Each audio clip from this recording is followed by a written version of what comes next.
नमस्कार मित्रों, एडुसेट के लाइव लेक्चर श्रृंखला में आपका आज फिर से स्वागत है। और हम इस श्रृंखला में जैसा कि जानते हैं कि हिंदी की कालजयी रचनाओं पर विचार कर रहे हैं। और कालजयी रचना जो युग के बाद भी जीवित रहती है, अपने समय के बाद भी, यानी समय को जो जीत लेती है, वो कालजयी रचना कहलाती है। वह रचना अपने कथ्य के कारण, अपनी शैली और भाषा के कारण, अपने उद्देश्य और संदेश के कारण, या और तमाम सामाजिक सांस्कृतिक कारणों से, चाहे वो किसी एक प्रवृत्ति का वैशिष्ट्य हो, किसी एक या एकाधिक चरित्रों के वैशिष्ट्य की बात हो, तो उस रचना में कुछ एक ऐसी बात रहती है जो समय से ऊपर, समय से परे होती है, जो समय को जीत लेती है। तो ऐसी रचनाओं की शुरुआत हमने प्रारंभ किया था साकेत रचना से। साकेत जो राष्ट्र कवि मैथिली शरण गुप्त, जो द्विवेदी युग, महावीर प्रसाद द्विवेदी युग के बहुत ही प्रतिष्ठित और अग्रज कवि हैं। ऐसे कवि हैं जिन्होंने अपनी रचनाओं के माध्यम से हिंदी साहित्य को समृद्धि और संपन्नता प्रदान की है। उन्हीं की रचना साकेत पर हम चर्चा कर रहे हैं और आज इस श्रृंखला में इस रचना पर अंतिम चर्चा हम करने जा रहे हैं। यह आज केंद्रित हम कर रहे हैं इस रचना की वह नायिका जो वस्तुतः नायिका के रूप में चित्रित है। हालांकि रामकथा में वह पहले नायिका नहीं है, लेकिन यहाँ ऐसा लगता है कि मैथिली शरण गुप्त ने उसे नायिका बनाया है, और वह है लक्ष्मण की पत्नी उर्मिला। उर्मिला अपने त्याग के कारण, अपनी साधना के कारण, अपनी पति भक्ति के कारण और अपनी परिवार भक्ति के कारण एक अलग तरह की छवि बनाकर हमारे सामने आती है। हालांकि वाल्मीकि और तुलसी में या केशव आदि में उर्मिला के प्रति वह दृष्टिकोण नहीं रहा। हमने साकेत के कथ्य के और अभिव्यक्ति सौंदर्य के संदर्भ में जो उसे कालजयी बनाने वाले पक्ष हैं, उन पर चर्चा की है। हमने साकेत की रचना धर्मिता को लेकर, उसकी महाकाव्यात्मकता को लेकर भी थोड़ी चर्चा की है। आज हम उर्मिला को केंद्र में रखकर चलने वाली इस रचना में उर्मिला का विरह क्या है, वियोग क्या है, उस विरह को मैथिली शरण गुप्त ने किस रूप में चित्रित किया है, इस पर थोड़ी चर्चा करेंगे। मित्रों, ऐसी मान्यता हिंदी साहित्य के इतिहास में एक से एक बड़े कवि ने विरह और वियोग का बड़ा सुंदर चित्रण किया है। हम वो आदिकाल से लेकर आज तक की रचनाओं में इस विरहानुभूति के अलग अलग रूपों को, अलग अलग छवियों को देख पाते हैं। साकेत में भी उर्मिला अपने विरह के कारण एक अलग रूप में हमारे सामने आती है। हालांकि मध्यकाल में जब हम रीतिमुक्त काव्य में विरह की बात करते हैं तो वहाँ विरहानुभूति का रूप बिल्कुल अलग है। इसी तरह मीरा के काव्य में विरह अनुभूति की बात करते हैं तो वहाँ विरह का रूप बिल्कुल अलग है। कृष्ण भक्ति काव्य में गोपियों के विरह की बात हम करते हैं तो वह रूप बिल्कुल अलग है। इसी तरह से आधुनिक युग में आकर हम छायावादी काव्य में जिस विरह अनुभूति को विशेष रूप से हम महादेवी की कविता में जब देखते हैं तो वह रूप बिल्कुल अलग है। तो विरह के इन अलग अलग रूपों को देखकर, इन अलग अलग अनुभूतियों को देखकर हमें लगता है कि वास्तव में विरह भी एक महत्वपूर्ण प्रवृत्ति के रूप में, तत्व के रूप में कविता के साथ जुड़ा हुआ है। ऐसा कहा जाता है कि प्रेम की कसौटी अगर कोई है तो वह विरह है। बहुत पुराना लेकिन चर्चित गीत हैं सबसे मधुर वो गीत जिन्हें हम दर्द के सुर में गाते हैं। उसी को वो अंग्रेज़ी में भी उसके लिए कहा गया कि our sweetest songs are those which tells us our saddest thoughts. तो ये जो इस तरह की जो धारणाएं हैं, ये बताती हैं कि विरह का स्थान कविता में, कवि जीवन में बहुत महत्वपूर्ण रहा है। चाहे वो बात प्रसाद की कविता की हो, चाहे वो बात निराला की कविता की हो या अन्य कवियों की, हम देख सकते हैं कि विरह को बहुत महत्वपूर्ण बनाया गया। विरह का और प्रेम का संबंध चोली दामन का संबंध है। जहाँ प्रेम होगा वहीं विरह होगा। वो प्रेम किसी भी प्रकार का हो सकता है, इसलिए विरह भी किसी भी तरह का हो सकता है। तो मित्रों, यह भी कहा गया, वियोगी होगा पहला कवि, आह से उपजा होगा गान, उमड़कर आँखों से चुपचाप बही होगी कविता अनजान। तो उर्मिला जो साकेत की एक तरह से नायिका के रूप में हमारे सामने उपस्थित है, उसके विरह पर आज हम थोड़ी चर्चा करेंगे कि मैथिली शरण गुप्त ने उसे किस तरह की नायिका, वियोगिनी नायिका, विरहिणी नायिका के रूप में चित्रित किया है। उर्मिला के चरित्र को साकेत में जिस रूप में हम देखते हैं, जिस तरह से गुप्त जी ने उसे चित्रित और प्रस्तुत किया है, उसे देखकर यह लगता है कि वेदना की अग्नि में तपकर प्रेम की मलिनता वो नष्ट हो जाती है, गल जाती है। यानी प्रेम का जो कालुष्य है, जो मालिन्य है, वो विरह की अग्नि में तपकर निखर जाता है और वो मालिन्य और कालुष्य जो है वो समाप्त हो जाता है। प्रेम बिल्कुल कसौटी पर खरा उतरने लगता है। किसी अंग्रेजी कवि ने कहा भी है कि love is loveliest when emblemed in tears. एक तरह से ये कहना चाहता है कि अश्रुओं के माध्यम से जब प्रेम की अभिव्यक्ति होती है तो वास्तव में वो और अधिक मार्मिक और अधिक हृदय स्पर्शी लगने लगता है। साहित्य में बहुत से कवियों ने मानव हृदय की सामान्य भावभूमि पर विरह की ऐसी गंगा न जाने कितनी बार प्रवाहित की है, कितनी रचनाओं में विरह की यह गंगा प्रवाहित हुई है। इसकी धारा में हृदय का समस्त मालिन्य, समस्त कालुष्य, समस्त भौतिकता यह बह जाती है, धुल जाती है और वो बड़ा निर्मल, पावन और पवित्र हो जाता है। तो प्रेम में वह शक्ति है कि वह विरह की अग्नि में तपाकर प्रेमी को, प्रेमी युगल को बिल्कुल पवित्र और पावन बना देता है। विरह की प्रतिमा गुप्त जी के हृदय में उर्मिला का रूप धारण कर अवतीर्ण हुई है। असल में साक्षात विरह की प्रतिमा के रूप में उर्मिला को गुप्त जी ने हमारे सामने साकेत में चित्रित किया है। साकेत का एक एक पन्ना, एक एक पृष्ठ उसके संतप्त आंसुओं से, उसकी अश्रुधारा से, अविरल धारा जो बहती है उससे जैसे गीला हो गया है। साकेत एक तरह से उर्मिला के रुदन की, विरह गाथा की दस्तावेजी रचना बनकर हमारे सामने आती है। वियोग का समय वियोग से भी अधिक दारुण होता है। जो वियोग का जो कालावधि है वह उसको बिताना बहुत ही कठिन, बड़ा चुनौती भरा काम है। एक एक क्षण असह्य और अकाट्य हो जाता है। ऐसा लगता है कि जीवन जो है वो बहुत लंबा हो गया है। तो विरह का जो समय है वो वियोग से भी कहीं अधिक दारुण, कष्टप्रद होता है, असह्य होता है। प्रिय के प्रवास के समय जब प्रियतम से विछोह होता है, उससे दूरी हो जाती है किन्हीं भी कारणों से, न जाने कितने भाव विरहिणी के मन में उद्दीप्त होते हैं। ऐसा अनेक स्थलों पर मध्यकालीन और आधुनिक कविता में हमने देखा कि नायक या नायिका विरह में जो सुखद और संयोग के समय आकृष्ट करने वाले, विमुग्ध करने वाले जो प्रकृति के उपकरण हैं, जो प्रकृति के तत्व हैं, वो भी वियोग में कष्टप्रद लगने लगते हैं। वही चंद्रमा जो चांदनी विकीर्ण करता है संयोग में, वही अग्नि विकीर्ण करने लगता है। वही तारे आग के शोले बन जाते हैं। कोयल की कूक अब अच्छी नहीं लगती। इस तरह से वह जो सुखद अनुभूति देने वाले प्राकृतिक तत्व हैं, वियोग में वे सब कष्टप्रद लगने लगते हैं। इसी बात को गुप्त जी ने भी चित्रित किया। प्रिय के प्रवास के समय ये अनुभूति उसके विरह को उद्दीप्त करती है। उर्मिला के हृदय में भी इस तरह के उद्दीप्त हुए भाव पति के मार्ग में वो बाधा नहीं बनना चाहते। वह विरहिणी उर्मिला पति की जो राम सेवा है, भाभी की सेवा है, उनके साथ वनगमन की जो प्रस्तुति है, उसमें वो बाधा नहीं बनना चाहती। सब कुछ करने सहने के लिए वह अपने को प्रस्तुत करती है, तैयार रहती है। वह पति के इस सेवा भाव और सेवा धर्म में किसी भी तरह का अवरोध पैदा नहीं करना चाहती। वह सहना चाहती है, सह सकती है, लेकिन बाधा नहीं बनती। इसीलिए कहती है, हे मन तू प्रिय पथ का विघ्न न बन। हे मन तू प्रिय पथ का विघ्न न बन। ये जो संकल्प है उर्मिला का, यह वास्तव में उसके मन की प्रेमानुभूति और उसके मन की संकल्प शक्ति, इसका भी परिचायक है।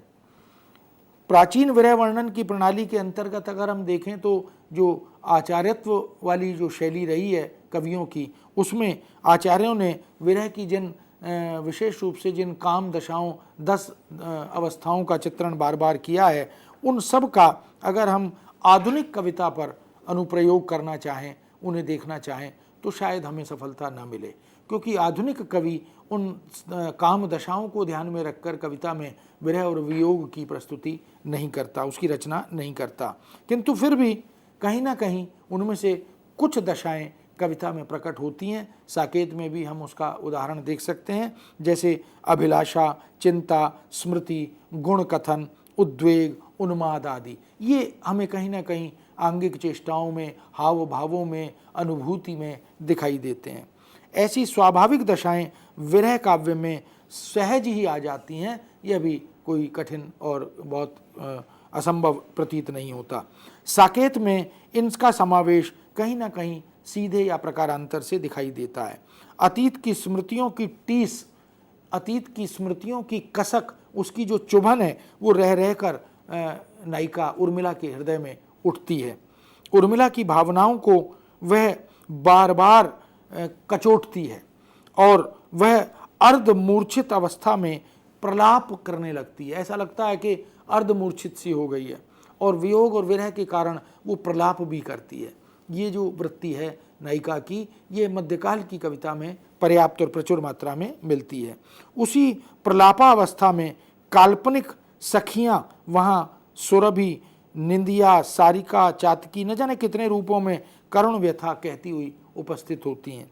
मिलन की तीव्र अभिलाषा भी उसमें दिखाई देती है। उर्मिला के मन में एक इच्छा है कि वह अपने प्रियतम से मिले, और इसीलिए बीच बीच में उन्हें देख लूं मैं झुरमुट की ओर, जब वे निकली जाएं तब लौटूं उसी धूल में लौट। ये जो मानसिकता है, यह जो मनोभाव है उर्मिला का, यह वास्तव में बहुत ही विलक्षण है, दुर्लभ है।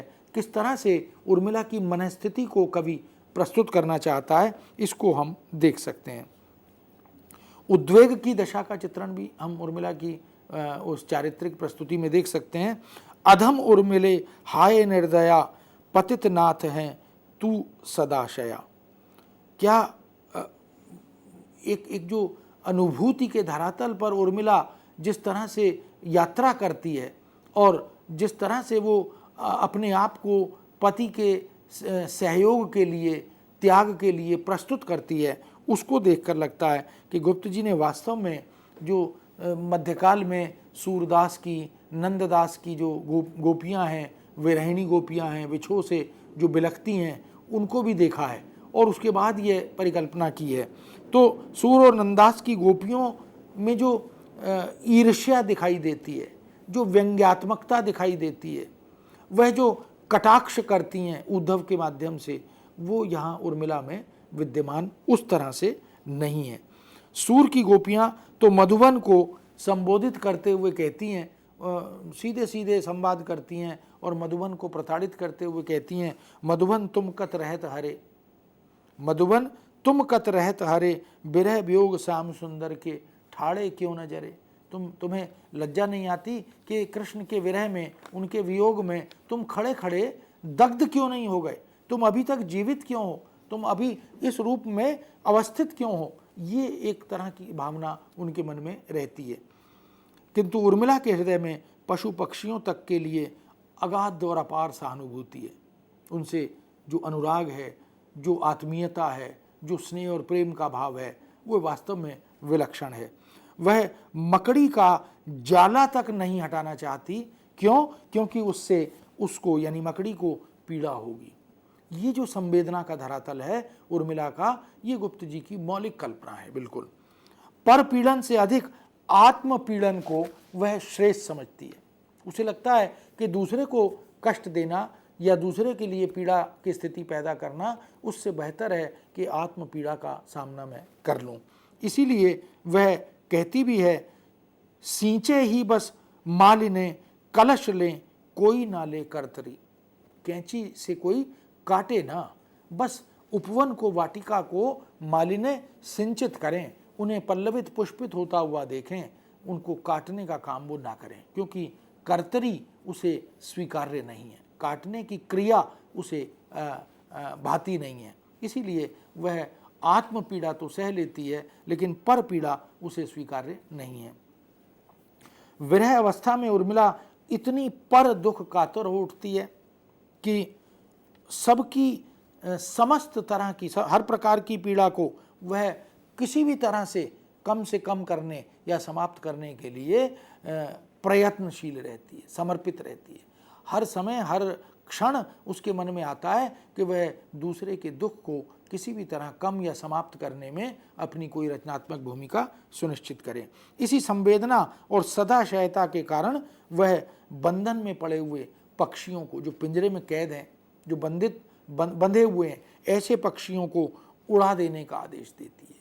उसे लगता है कि ये पिंजरे में कैद पक्षी किसी कष्ट की सुदीर्घ यात्रा से गुजर रहे हैं, इनकी जो अनुभूति है वो वेदना से सिक्त अनुभूति है, इसलिए वो उन्हें मुक्त आकाश में छोड़ना चाहती है और आदेश देती है कि इन्हें छोड़ दो, क्योंकि ये पिंजरे में कैद रहकर उस तरह से स्वातंत्र की चेतना का अनुभव नहीं कर पाएंगे।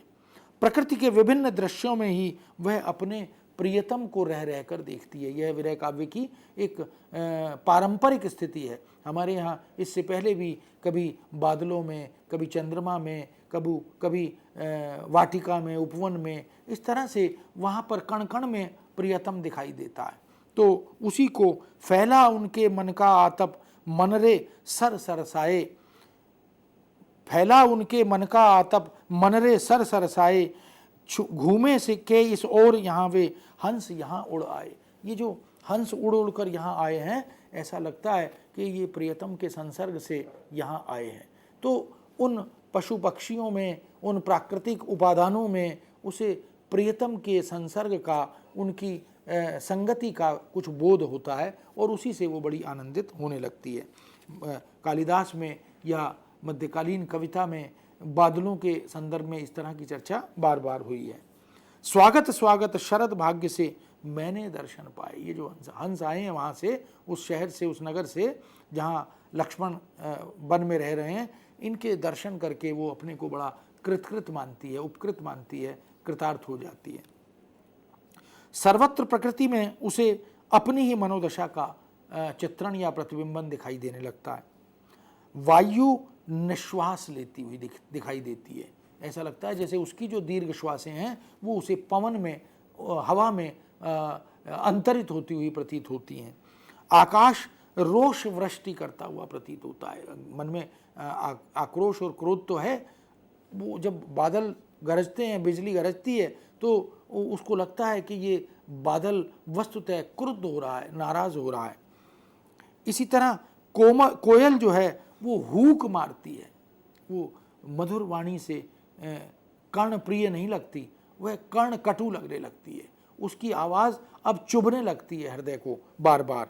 और पत्र पुष्प अब यत्र तत्र बिखरते हुए प्रतीत होते हैं। ऐसा लगता है कि वो भी पुष्प के साथ जुड़कर रहना नहीं चाहते हैं। ये जो मनस्थिति है वो प्रकृति के उपादानों में प्रतिबिंबित होती हुई दिखाई देती है। ये कवि की कल्पना का एक रचनात्मक पक्ष है जिसको वो बहुत सुंदर ढंग से हमारे सामने प्रस्तुत करता है। इसलिए गुप्त जी लिखते हैं, वह कोयल जो कूक रही थी आज हूक भरती है।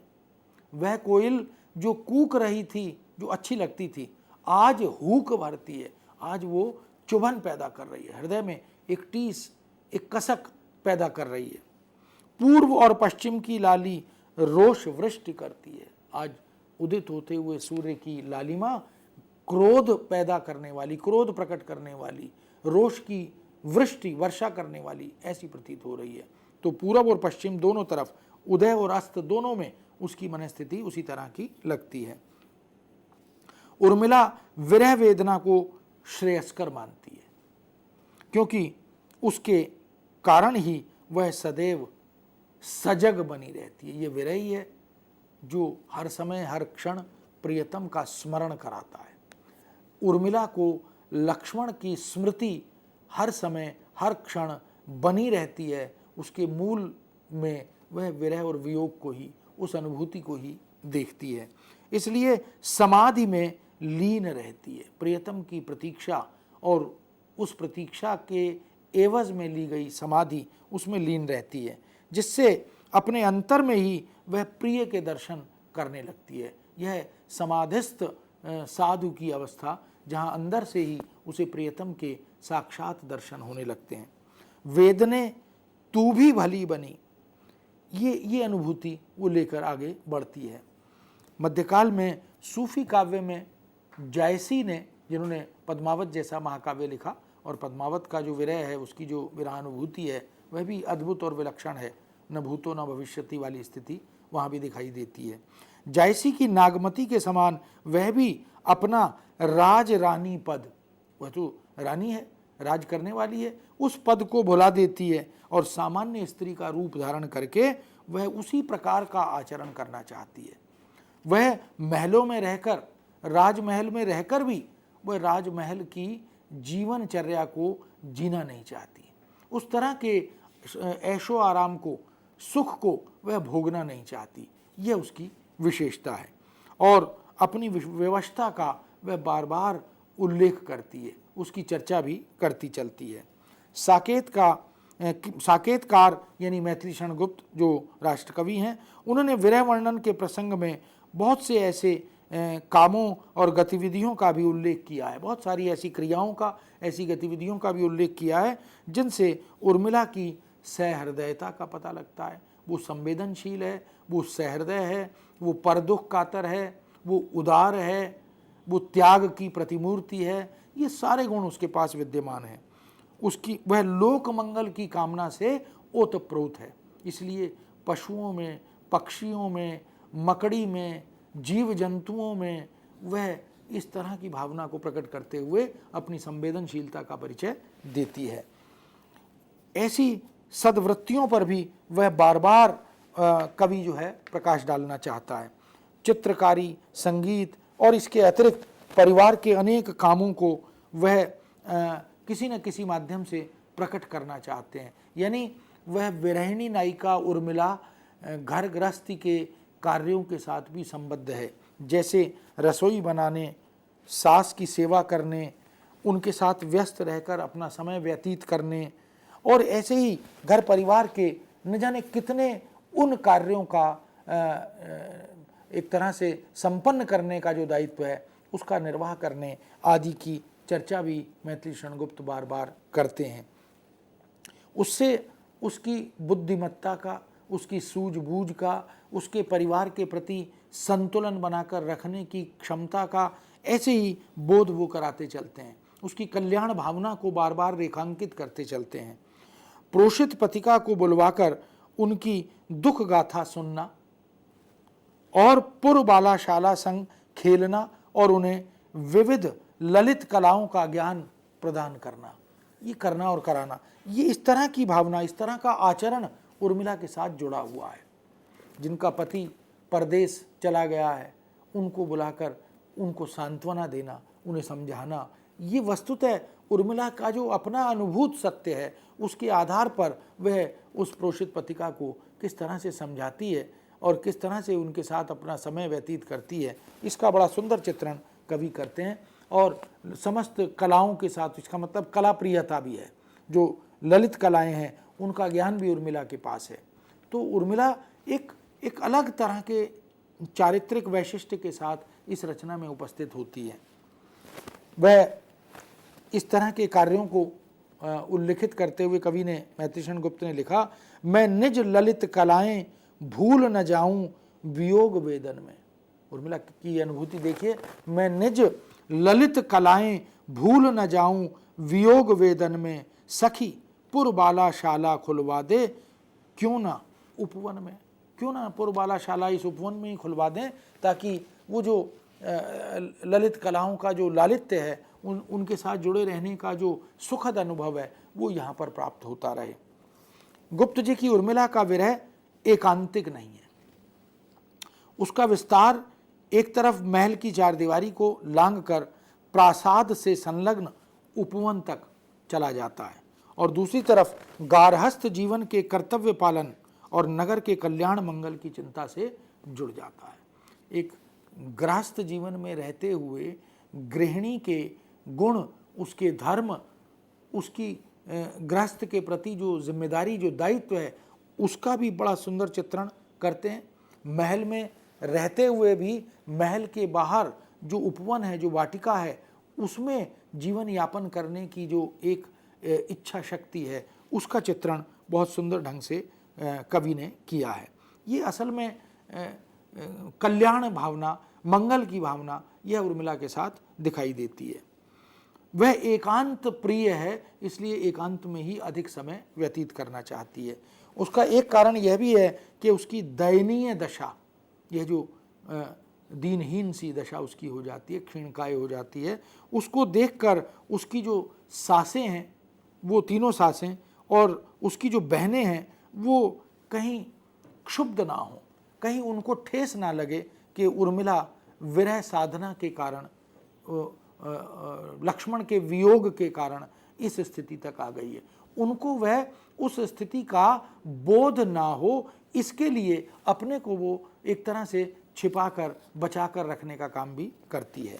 देवर शोकाकुल हो उठते हैं उसकी उस दशा को देखकर, और बार बार वे उस अवस्था को देखकर जब जब उसके विषय में सोचते हैं तो मैथिलीशरण गुप्त कहते हैं कि वस्तुतः उनकी चिंता का एक बड़ा कारण यह भी बन जाता है।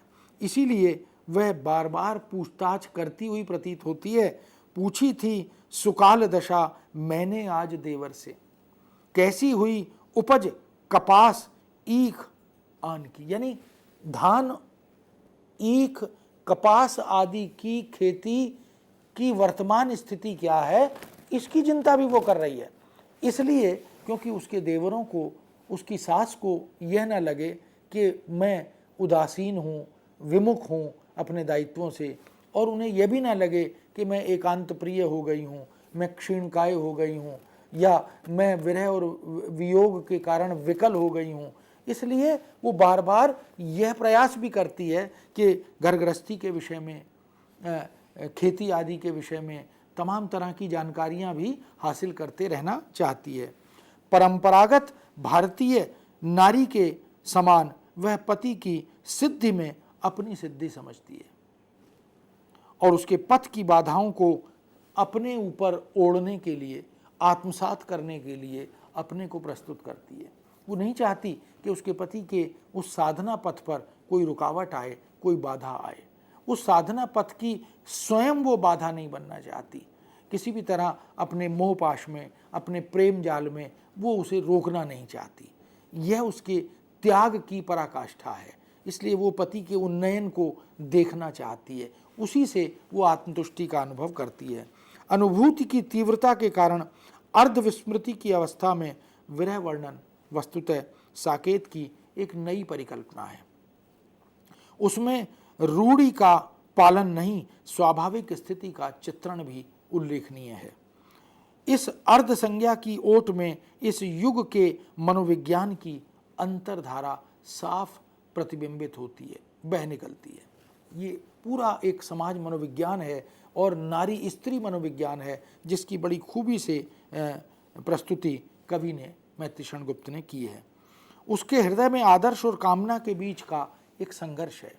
एक तरफ कामना है, इच्छा है एक स्त्री, एक पत्नी की, और दूसरी तरफ एक आदर्श जो त्याग का, भारतीय नारी का है। उन दोनों के बीच का जो द्वंद्व है उसमें उर्मिला स्पष्ट दिखाई देती है। इसी द्वंद्व की अंतर्धारा उसके अर्धचेतन को के मूल में बहती हुई या प्रवाहित होती हुई प्रकट होती है। उसके अवचेतन मन की दमित वासना ही उसे यह सोचने के लिए बाध्य करती है कि अवधि पूर्ण हो गई और लक्ष्मण लौट आए।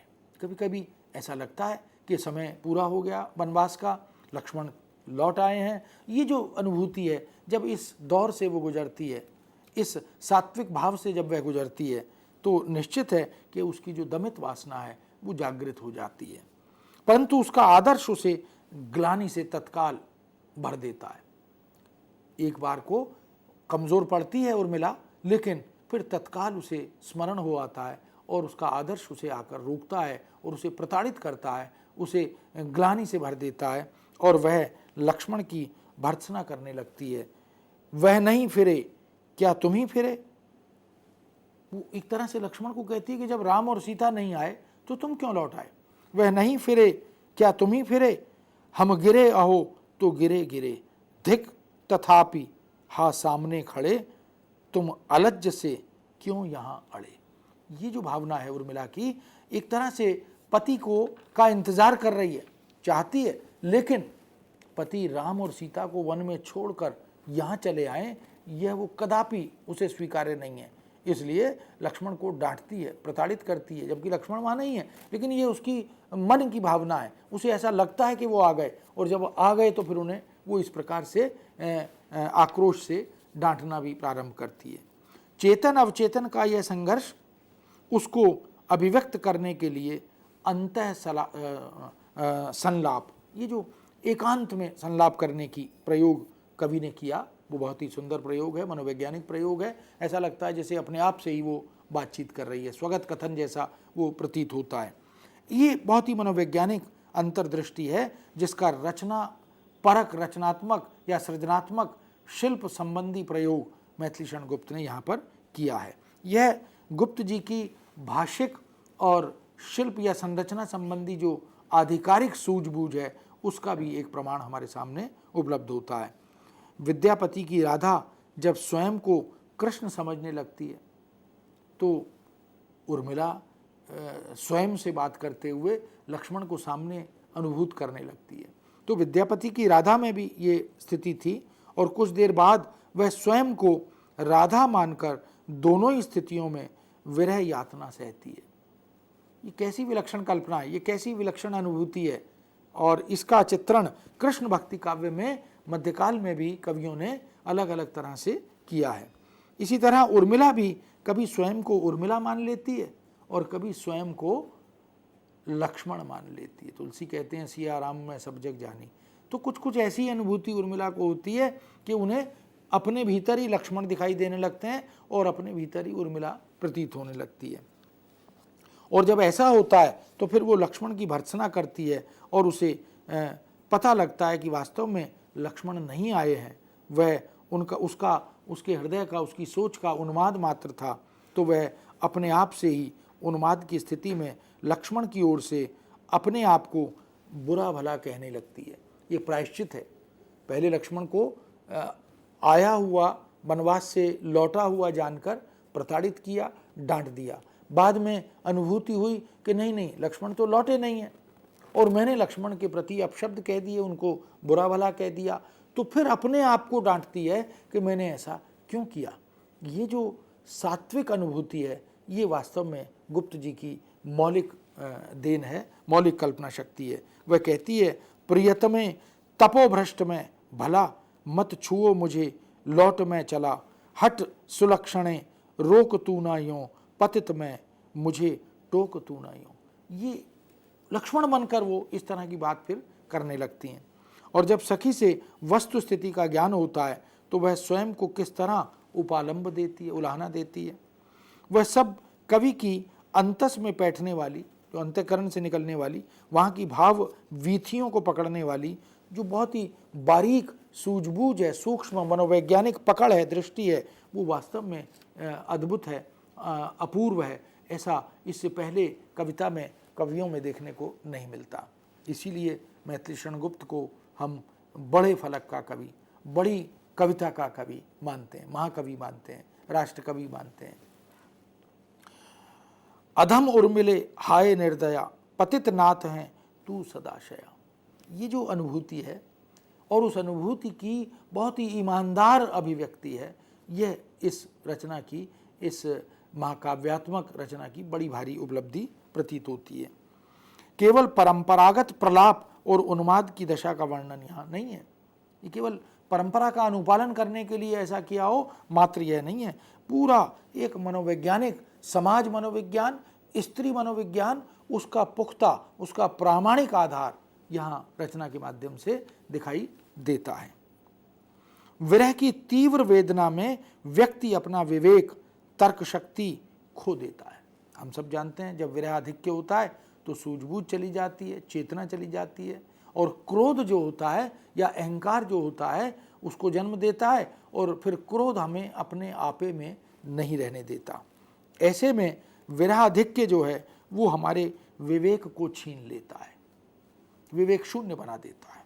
वह हमें हमारी तर्क शक्ति को छीन लेता है और मन का जो उन्माद है वो अतर्क्य कार्य करने के लिए प्रस्तुत हो जाता है। यानी इलॉजिकल काम करने के लिए, अतार्किक काम करने के लिए मन उद्विग्न हो उठता है, प्रस्तुत हो उठता है। ये जो उतावलापन है यह वास्तव में एक मनुष्य की कमजोरी भी है, लेकिन उसकी विकटता भी है। स्वयं को उर्मिला ऐसे ही एक क्षण में अवधि को मिटाने के लिए तथा स्वयं को मिटाने के लिए कभी कभी तैयार दिखाई देती है। वह भूल जाती है कि यदि स्वयं मिट गई तो अवधि समाप्त होने और लक्ष्मण के लौटने से उसे क्या मिलेगा। ये एक तरह से विरहाधिक्य, विरह के उत्कर्ष का दुष्परिणाम है कि वह कभी कभी अवधि समाप्त करने, अपने को समाप्त करने की बात भी सोचने लगती है। आप अवधि बन सकूं कहीं तो क्या कुछ देर लगाऊं, मैं अपने को आप मिटाकर जाकर उनको ले आऊं। ये जो भावना है ये वास्तव में त्याग है।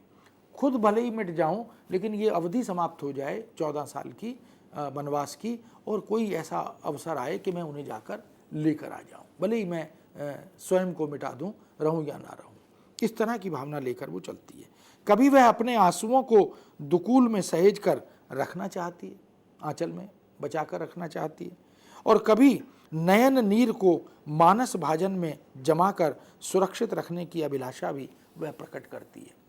ये जो परिकल्पना है, यह जो सोच है, एक त्यागमयी साक्षात दयालु प्रवृत्ति की, भारतीय नारी की, पारंपरिक नारी की, वह वास्तव में जो इसलिए हम कहते हैं कि गुप्त जी जो हैं वो भारतीय सांस्कृतिक मूल्यों के पुनर्प्रतिष्ठापक हैं, उसकी पुनर्प्रतिष्ठा करते चलते हैं, बल्कि उसके आख्याता हैं, उसके व्याख्याता हैं। ये उन मूल्यों को वो हमारे सामने एक तरह से फिर से व्याख्यायित करते हुए, उनका प्रतिपादन करते हुए चलते हैं।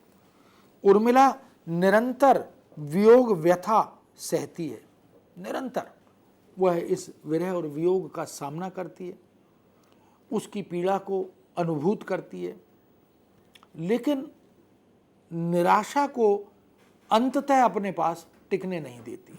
क्षण भर के लिए अगर कहीं मन में निराशा का भाव आता भी है तो वह उसे फिर रुकने नहीं देती। यह उसकी बड़ी उपलब्धि है। इसीलिए वह अवधि शिला का गुरुभार तिल तिल कर अपने आंसुओं से काटती है। अवधि शिला का जो बड़ा भारी बोझ है उसे अपनी अश्रुओं की धार से एक एक करके कण कण काटने का काम करती है। ये जो उसकी एक संकल्प शक्ति है वह अद्भुत है, क्योंकि उसे आशा है कि प्रियतम एक दिन निश्चित लौटेंगे। यह विरह की लंबी अवधि एक दिन निश्चित समाप्त होगी, उसकी साधना पूरी तरह से सफल होगी और वह प्रियतम से, लक्ष्मण से पुनर्मिलन कर पाएगी।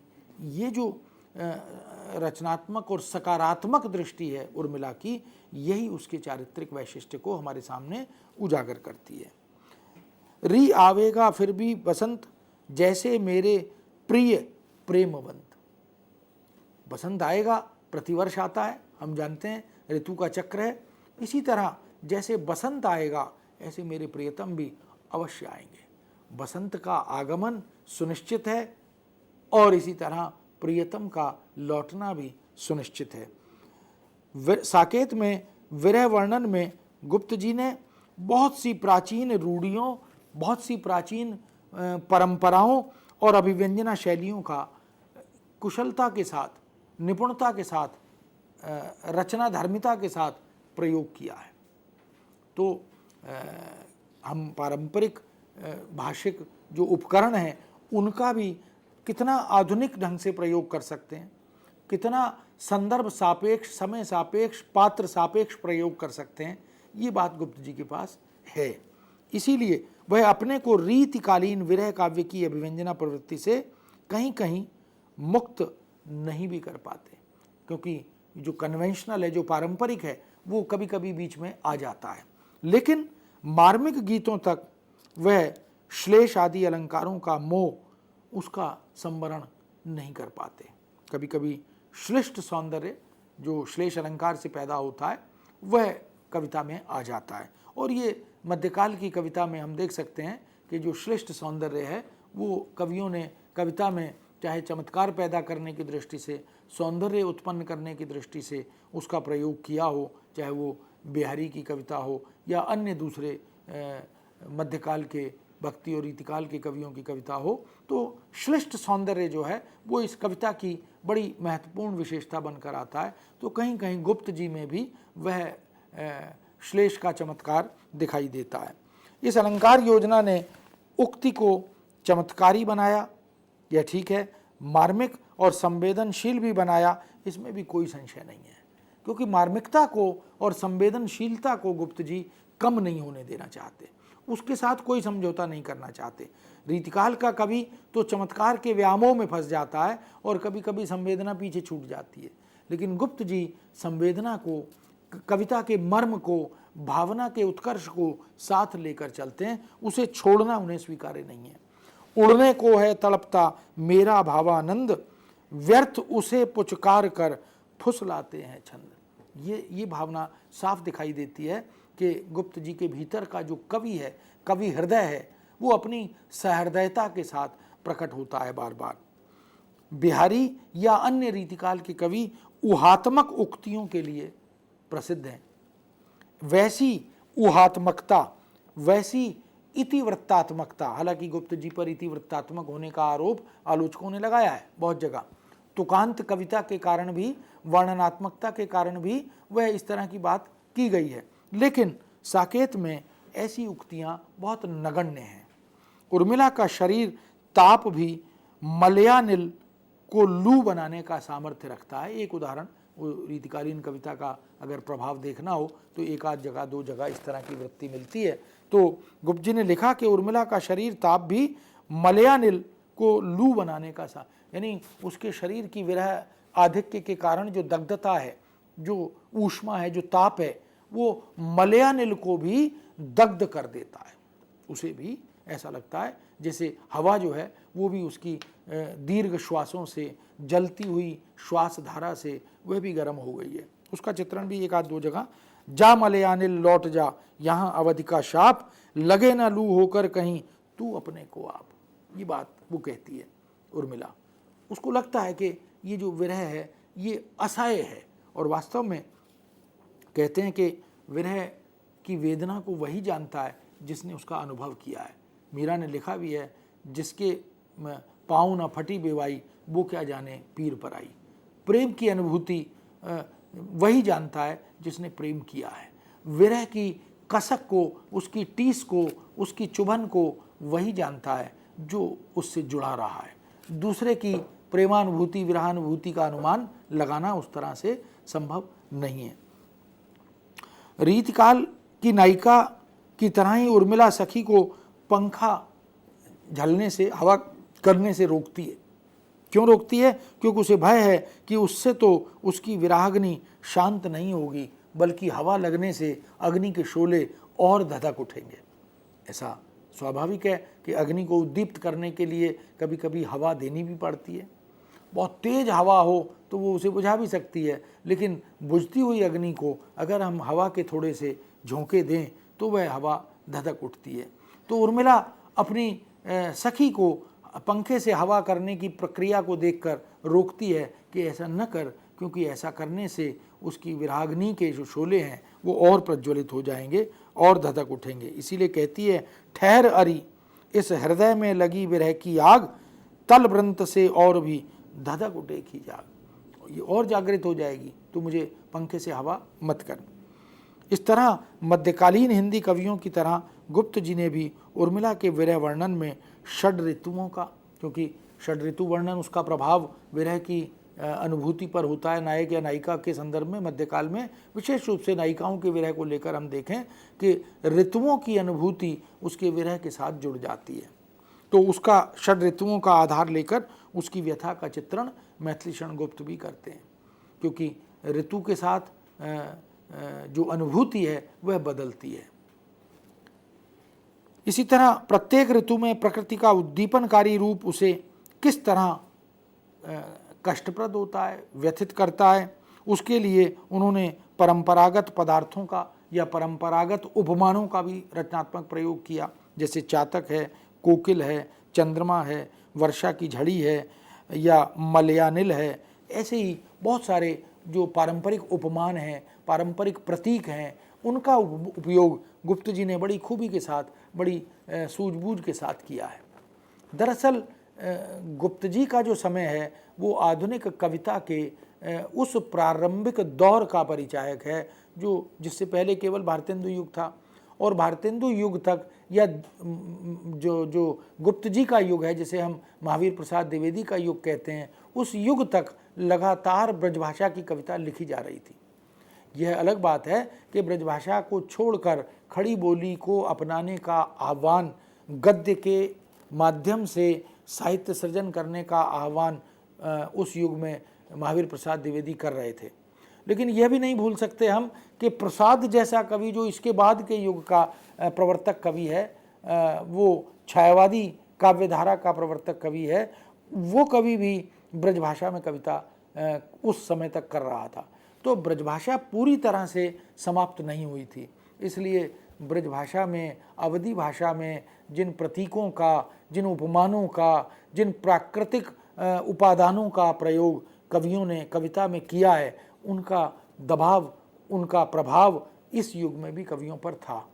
और हम देख सकते हैं कि ये उपमान छायावाद में भी बहुत जगह दिखाई देते हैं। ये तो आगे तक आकर फिर थोड़ा सा नए उपमानों की बात होने लगी, जब वो कहते हैं कि ये उपमान मैले हो गए और अब इन वासनों का मुलम्मा गया है छूट, अब कुछ नए उपमान, नए प्रतीक, उसकी चर्चा फिर वो आगे आकर नई कविता में करते हैं।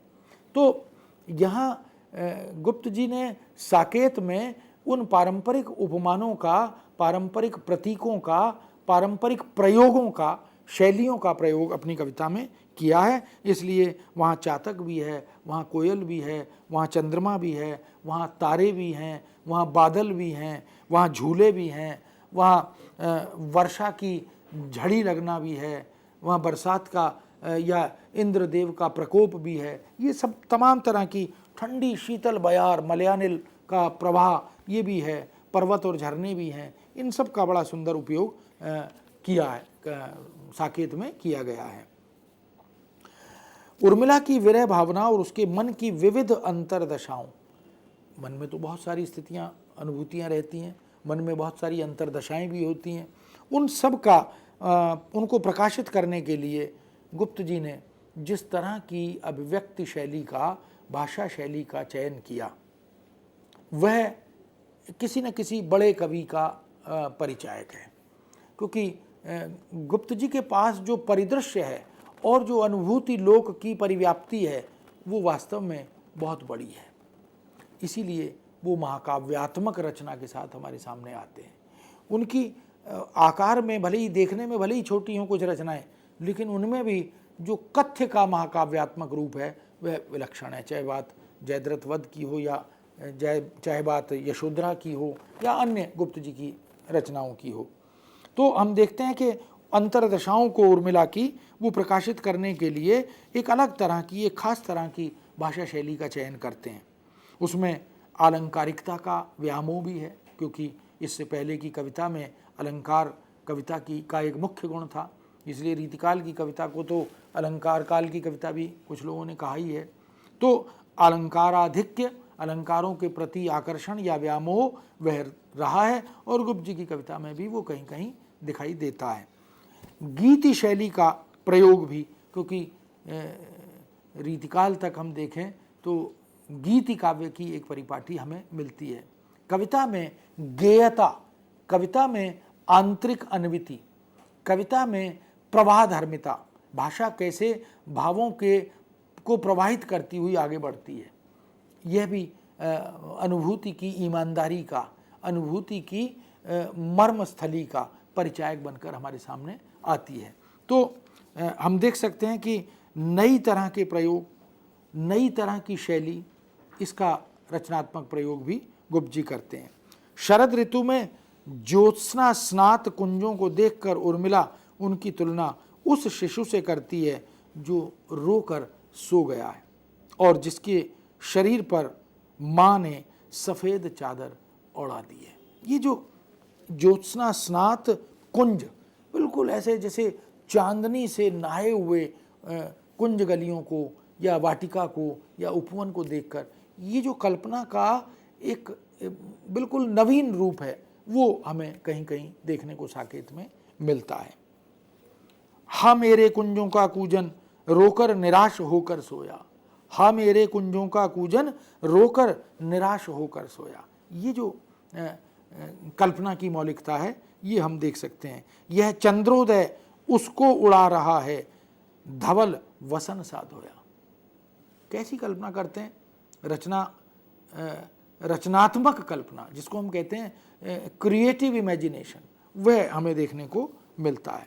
निश्चय ही यह उत्प्रेक्षा बिल्कुल मौलिक है, नवीन है, अद्भुत है और छायावादी काव्य शैली से भी हम कहीं ना कहीं, क्योंकि उन दिनों धीरे धीरे महावीर प्रसाद द्विवेदी युग के बाद का युग छायावादी युग है।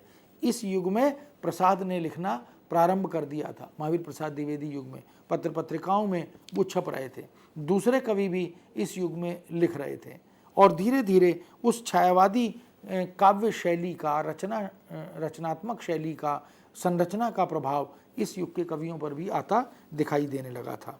इसलिए विरह वर्णन में कहीं मानवीकरण, क्योंकि मानवीकरण छायावादी कविता की बड़ी भारी उपलब्धि है, उस अलंकार का जैसा रचनात्मक उपयोग छायावादी कवियों ने किया है वैसा दूसरी जगह देखने को नहीं मिलता।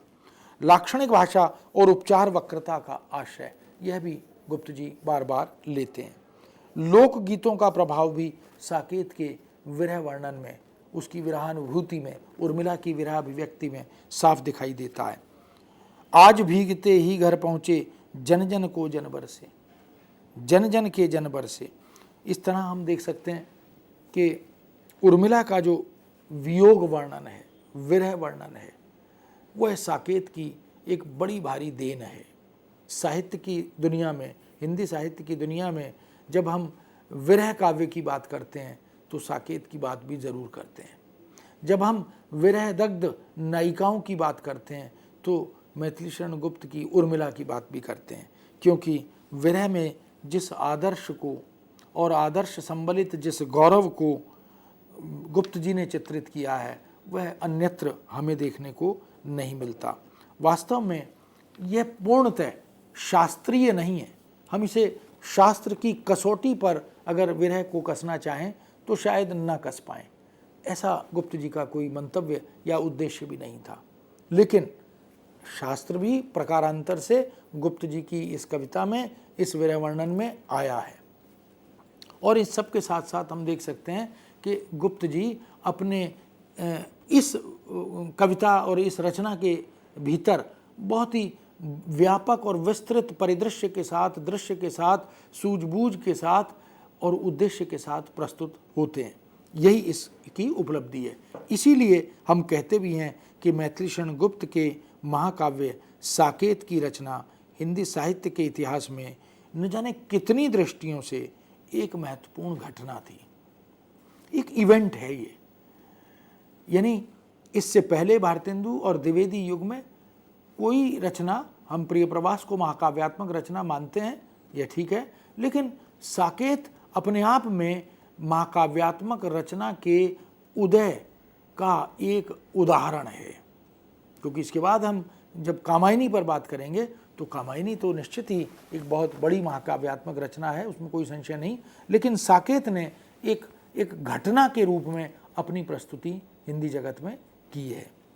वह रामकथा अवश्य है, पर उसमें कवि की दृष्टि आद्योपांत, आदि से अंत तक उर्मिला पर केंद्रित रही है। इसीलिए उसे राम का चरण चिन्ह न मानकर उर्मिला का स्मारक काव्य कह सकते हैं, स्मृति काव्य। उर्मिला को एक यादगार पात्र बनाने वाला काव्य, ऐसा काव्य हम कह सकते हैं। यह ठीक है कि गुप्त जी राम भक्त हैं और उनके केंद्र में राम की भक्ति है, लेकिन यह रचना राम की भक्ति या राम के काव्य के कारण उतना स्मरणीय नहीं है जितनी कि ये उर्मिला की का स्मृति काव्य बनकर हमारे सामने आया है। 1916 में यह रचना गुप्त जी ने लिखनी शुरू की थी और 1932 तक उन्होंने इस रचना का सृजन लगातार किया। तो 16 से 32 तक अनुमान लगा सकते हैं कि ये रचना 16-17 साल का एक उत्कृष्ट परिणाम है। तो महाकाव्यात्मक रचनाओं का सृजन किस तरह से होता है, कितना समय लगता है, उसका भी प्रमाण हमें मिलता है। इस रचना को हम अगर याद करें तो रविन्द्रनाथ टैगोर ने बंगला भाषा में एक इस तरह का आह्वान किया था निबंध लिखकर, जहां वो रामकथा के भीतर अव्यक्त वेदना देवी उर्मिला के प्रति भारतीय कवियों की उपेक्षा का ध्यान आकृष्ट कर चुके थे। यानी रविन्द्रनाथ टैगोर ने बंगला भाषा में लिखने वाले समस्त रचनाकारों का आह्वान किया था कि उर्मिला उपेक्षित पात्र है, उसके साथ न्याय नहीं हुआ।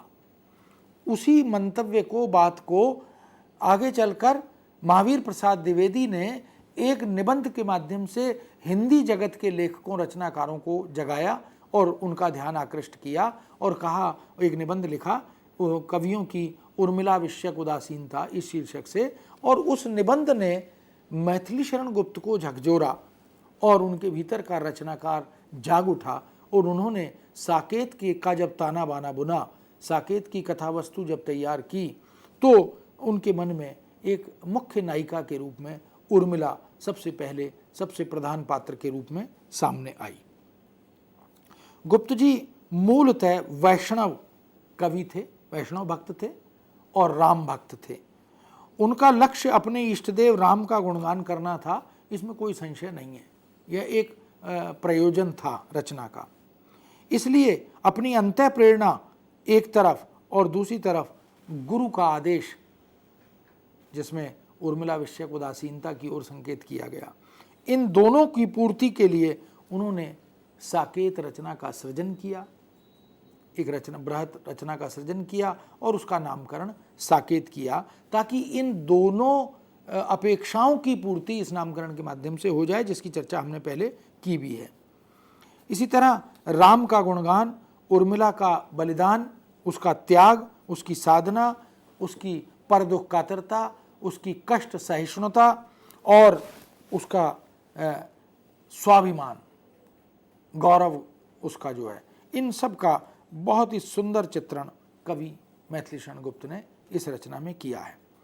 बहुत सारी कथा के अभावों को, जो इससे पहले राम कथा में नहीं आ पाई, उनको दूर किया। राष्ट्र की बहुत बड़ी हलचल को उन्होंने इस रचना के साथ जोड़ा। युग की चेतना और भारतीय संस्कृति के बड़े सुंदर, आकर्षक, विमोहक चित्रों को इस रचना के साथ जोड़ा।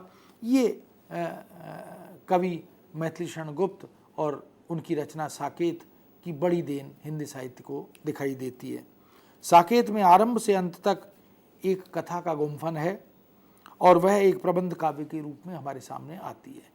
प्रबंध काव्य भी महाकाव्यात्मक होकर हमारे सामने आता है। आचार्यों ने प्रबंध काव्य के 3 भेद किए, खंड काव्य, एकार्थक काव्य और महाकाव्य। लेकिन अगर हम इस रचना को देखें तो यह एक महाकाव्यात्मक रचना है। महाकाव्य की शास्त्रीय कसौटी पर भी अगर हम इसे कसें तो हम देख सकते हैं कि बहुत सारे लक्षण, बहुत सारे गुण इस रचना में हमें मिलते हैं। तो इस तरह मित्रों, जब हम कालजयी रचनाओं पर बातचीत करते हैं तो पहली रचना हमने साकेत इसलिए चुनी क्योंकि आधुनिक युग की एक प्रारंभिक महाकाव्यात्मक और कालजयी रचना साकेत दिखाई देती है। हम आगे इस श्रृंखला में एक एक करके दूसरी रचनाओं पर भी चर्चा करते चलेंगे। आज इस चर्चा को हम यहीं विराम देते हैं। आप सबका अभिवादन और धन्यवाद। नमस्कार।